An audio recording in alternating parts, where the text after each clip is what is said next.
Ce soir, nous allons refaire une autre séance. Ce soir, c'est le jeudi soir. Nous continuons notre programme de méditation, la méditation du pardon.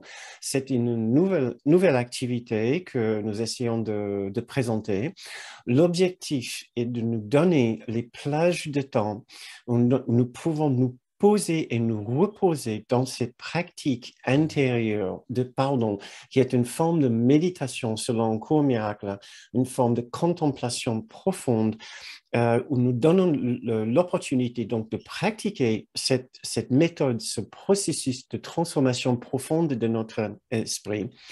Si vous n'avez pas trop l'occasion de le faire la journée chez vous, notre objectif ici, c'est de le faire ensemble, de nous discipliner, de venir ensemble une fois par semaine et dans la compagnie d'autres personnes qui cherchent à percer les voiles de l'esprit comme nous nous posons, nous nous asseyons ensemble et nous dévouons à cet objectif, c'est d'ouvrir notre esprit à la paix qui est déjà présente.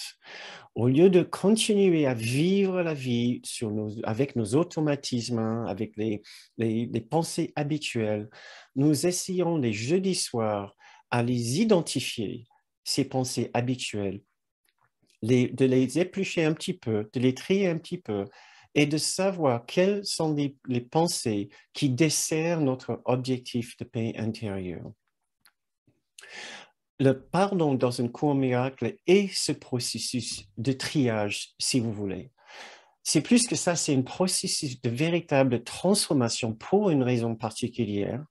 Et je pense au début de ces séances de méditation, tant qu'on n'a pas encore trop de ces méditations derrière nous, je préfère juste répéter la raison pour laquelle nous passons autant de temps sur le pardon. C'est parce que dans la philosophie d'un cours miracle, notre réalité d'unité parfaite a été brisée par un semblant de séparation d'avec cet état de perfection. Cet état de perfection que nous pouvons appeler la présence de Dieu ou de l'amour parfait.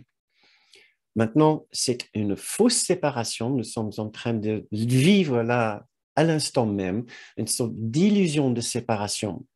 Mais une illusion de séparation qui reste tellement ancrée dans notre esprit que nous avons besoin d'une méthode particulière maintenant pour voir les erreurs dans notre esprit qui nous emmènent systématiquement à donner de l'importance et de la réalité à cette illusion de séparation au lieu de voir justement l'apparence, puis voir et ressentir la vérité qui est derrière.